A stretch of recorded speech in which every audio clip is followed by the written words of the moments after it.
KDI가 불과 석 달 만에 올해 성장률을 1.6%로 대폭 하향했습니다. 구인 규모가 작년 대비 무려 절반 가까이 줄어들어서 IMF 외환 위기 이후에 최악의 상황이라고 합니다. 내수 불황, 고환율, 트럼프발 무역 전쟁까지 경제는 침체되고 체감 물가만 급등하는 이른바 스크루플레이션이 현실화되고 있습니다.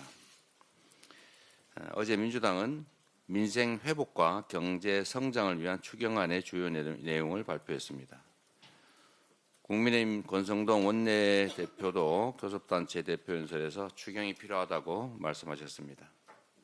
민생 경제의 어려움이 하루가 다르게 심화되고 있습니다.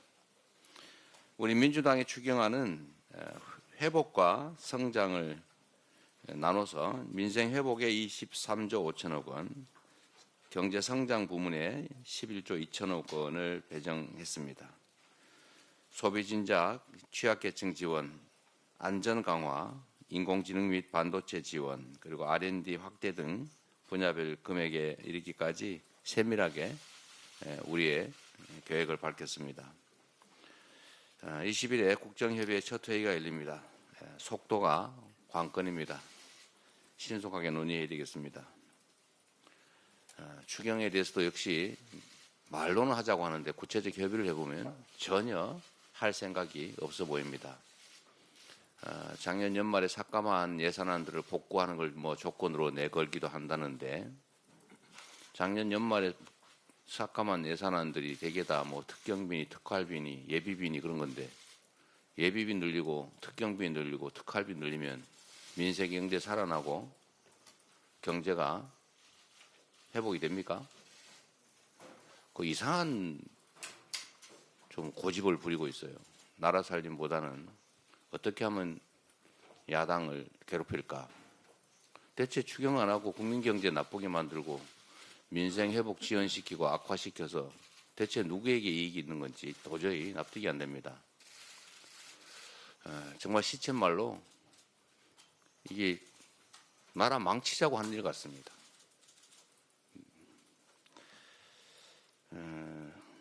오늘 하늘이 밝은 날이라고 합니다. 거듭 명복을 빕니다. 유가족들께서 다시는 이런 일이 없도록 해달라고 호소하셨습니다. 우리 민주당은 한일입법 제정을 포함해서 다시는 이런 일이 발생하지 않도록 제도적 보완책을 최대한 마련해 보겠습니다. 그리고 이 입법 과정에서도 일부가 우려하는 것처럼 혹이라도 선량한 교직원들이 억울하게 피해를 입는 일이 없도록 섬세하게 배려해야 되겠습니다.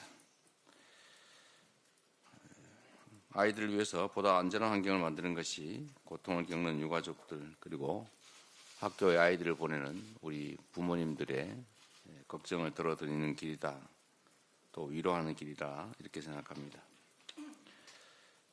그리고 또 내일은 항공참사 49제 합동위령제가 무안공항에서 또 광주에서 열린다고 합니다.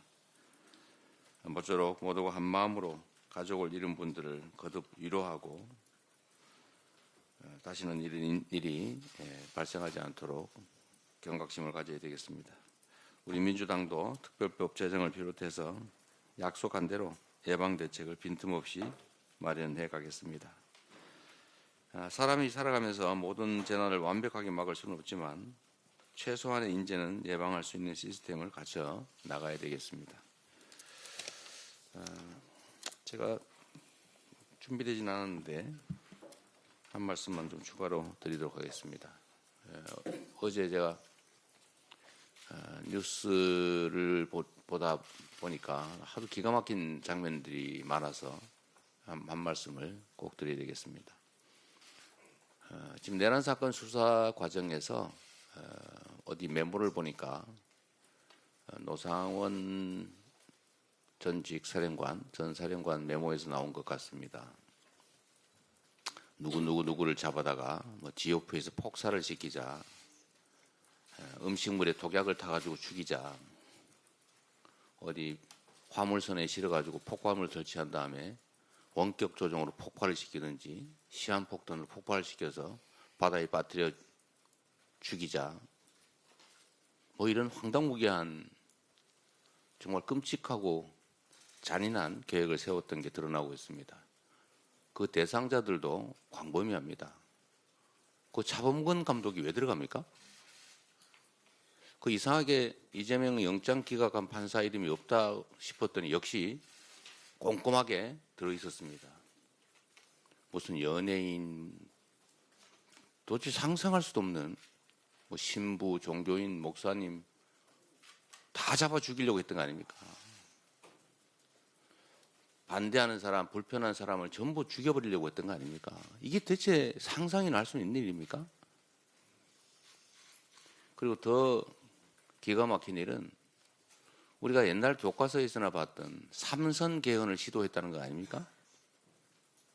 현 대통령 윤석열 임기 5년이 너무 짧아서 3번 연임을 하시고 그것도 부족해서 후계자를 정하자는 그런 메모까지 있다고 합니다. 이 독재 왕국을 만들려고 한 거죠.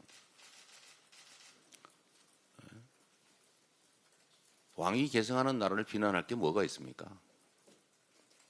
똑같지 않습니까? 삼선 개헌의 후계자 지정하면 그 후계자 누구겠습니까? 저는 퍼뜩 떠오르는 사람이 있는데 차마 제 입으로 말씀을 못 드리겠습니다. 국민 여러분도 떠오르는 사람이 있지 않습니까?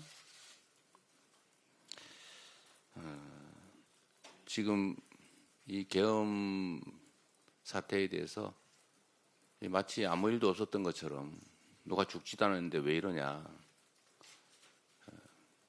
내가 뭘 잘못했냐 이러고 있습니다.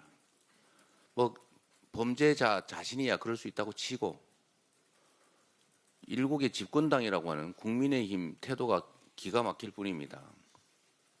이런 중대범죄 행위를 한 윤석열 대통령을 제명하자는 안건이 당내에서 종결 처리된다는 보고가 좀 전에 있었습니다. 뭐 그럴 계획이라는 것 같아요. 제명하지 않을 뿐만 아니라 함께 가겠다는 의지를 확고히 하는 것 같습니다. 이게 정당입니까? 이게 민주공화국의 민주정당이라고 할 수 있습니까? 헌정질서를 파괴하는 이 중대범죄자를 그대로 끌어안고 동조하고 가는 당이 보수 정당 맞습니까? 이건 극우 정당도 아닙니다. 범죄 정당입니다. 국민의힘의 각성을 촉구합니다. 다음으로 박찬대 원내대표의 발언이 있겠습니다. 명태균 특검에 반대하는 자들이 범인입니다. 국민의힘 권성동 원내대표가 어제 명태균 특검법에 대해 여당의 목숨줄을 노리는 자객특검이라고 맹비난했습니다.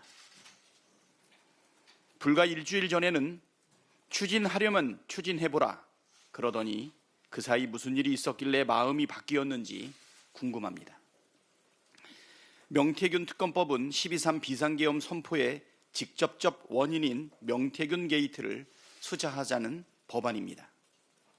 3일 전 교섭단체 대표연설에서 12.3 비상계엄으로 국가적 위기 상황이라며 사과를 해놓고 명태균 게이트 진상을 밝히자는 특검을 반대하는 것은 무슨 경우입니까? 명태균 측 남상권 변호사는 명태균 특검에 반대하거나 대답 안 하고 도망가는 사람들이 있으면 그자들이 명태균 사단이라고 설명했습니다. 이 감별법에 따르면 권성동 원내대표도 오세훈 서울시장이나 윤상현 의원 못지않게 뭔가 캥기는 게 있는 것 같습니다. 그렇지 않고서야 이렇게 결사반대할 까닭이 없습니다. 언제는 명태균을 일컬어 사기꾼이라고 비난하던 국민의힘이 명태균 특검을 하면 자신들의 목숨줄이 끊어질 거라 걱정하는 것도 이해가 되질 않습니다. 명태균이 사기꾼이고 그가 하는 말이 새빨간 거짓말이라면 오히려 철저하게 수사를 해서 억울함을 풀어야 하는 것 아닙니까? 특검을 거부하는 자가 범인이라던 국민의힘이 특검을 거부하면 국민께서는 국민의힘이 범죄 집단이구나 하고 생각할 수밖에 없습니다.